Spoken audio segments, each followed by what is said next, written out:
Close your eyes and imagine stepping into Paris in 1650. The air smells of wood smoke, horse manure, and freshly baked bread. Church bells echo across the rooftops every hour. The Seine flows dark and quick beneath your feet, carrying everything from royal barges to human waste. This is a city caught between two worlds, the cramped medieval maze of narrow streets, and the grand vision of kings who want to turn Paris into the greatest capital in Europe. We start at the Palais Royal, and immediately you understand who runs this city. Cardinal Richelieu built this palace as a statement. When he died in 1642, he left it to the young King Louis XVI. After the king's death, it became the residence of Anne of Austria and her son, the future Louis XVI house. Walk with me to the Place Royal, today known as Place des Vosges. This is Henry IV's masterpiece, the first planned square in Paris. Perfect symmetry. Red brick facades. Arcade walkways where nobles stroll and merchants set up stalls. This square became the blueprint for urban design across Europe. But here's what the engravings don't show you. This wasn't just about beauty. It was about control. Medieval Paris was chaos, winding streets where rebels could hide. And when the city wants to celebrate that power, it throws a spectacle. Look at this engraving of the Hôtel de Ville, Paris City Hall. The square is packed with thousands.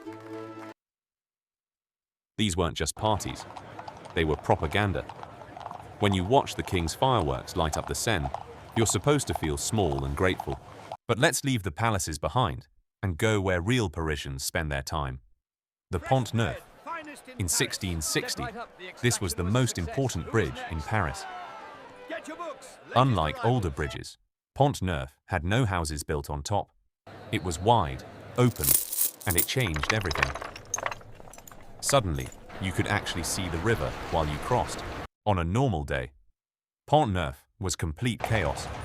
Merchants selling everything from books to teeth-pulling services. Street performers juggling, singing, fighting. You didn't just cross Pont Neuf, you experienced it. The smell of roasted chestnuts mixing with the stench of the river. The sound of 100 conversations at once.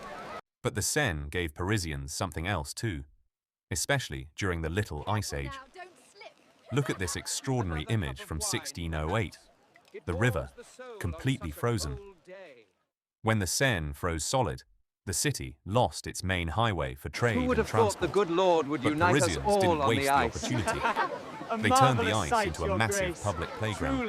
You can see skaters gliding in long arcs, children sliding on their boots, falling, laughing, getting back up. Small fires dotting the ice where people gather to warm their hands. On warmer days, the Seine returned to its usual rhythm. Ferries crossing back and forth. Barges heavy with wine barrels and grain sacks. Fishing boats with nets stretched between them. The monasteries and convents played a huge role in daily life. They ran hospitals, schools, and shelters. Their bells marked the hours, waking the city but some Parisians lived in a completely different world. The Tuileries Palace and gardens represented a radical new idea, that nature itself could be controlled, perfected. Dawn, calling workers to lunch. André Le Nôtre, the king's landscape architect, designed these gardens according to a philosophy. Geometry expresses order, symmetry expresses reason, and perspective expresses power. When you walked these paths, you weren't just strolling through a park, you were walking through a statement. Every tree planted at precise intervals, every hedge trimmed to exact proportions. Look at this engraving. The paths stretch away in straight lines toward a vanishing point. The gardens extend beyond what you can see, suggesting infinite order extending in all directions. But even here, at the edge of the gardens near the Porte de la Conférence, the city intrudes. Look how fast that boat This is area moving. sat beside the can't river catch and me, served as one of the slowpoke. gateways into Paris. People came here for a different rhythm. They watched boats drift by. They stood on the banks talking with fishermen. They brought their children to run on the grass. Marie de Médicis had the same idea when she built the Luxembourg Palace. Italian by birth, she brought Italian design sensibilities to Paris. The palace rises elegant and proportioned. The gardens stretch out in perfect symmetry, but softer somehow than the Tuileries, more intimate.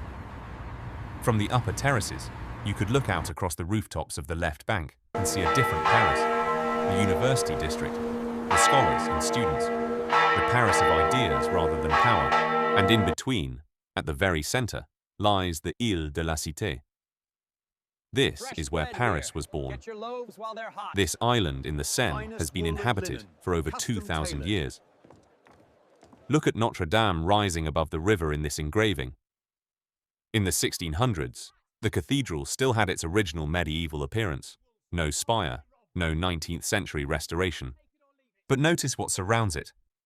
Houses line the riverbanks. Some built so close to the water, they seem to grow out of it. The bridges are lined with houses too.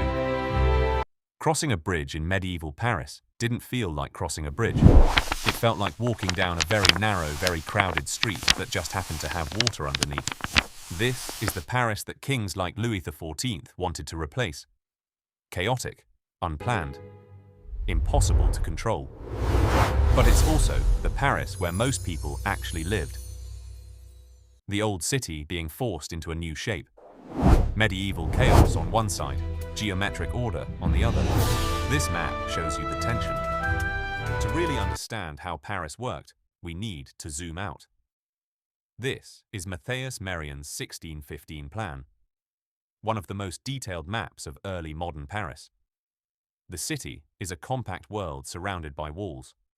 The Seine splits it in two. You can see the island at the center, like a ship anchored in the current. The narrow medieval streets twist and turn. But look closely. You can also see the new straight avenues beginning to slice through the old fabric. And here's an even more detailed view by Klaus Jansch Fischer. Every church, every bridge, every gate, every garden, drawn with obsessive precision. You can trace individual streets. You can count the boats on the river. You can see how tightly packed the buildings are, pressed together like books on a shelf. And finally, we end where many journeys ended, at the city gates. This is the Porte Saint-Bernard, one of the entrances to Paris. Goods came through here. Travelers entered the city you see today, the grand boulevards, the monuments, the carefully preserved beauty, that Paris was born here, in this messy, complicated, contradictory moment. And if you look closely enough, you can still see the seams. If you want to see more cities brought back to life, let me know in the comments which one you'd like to explore next.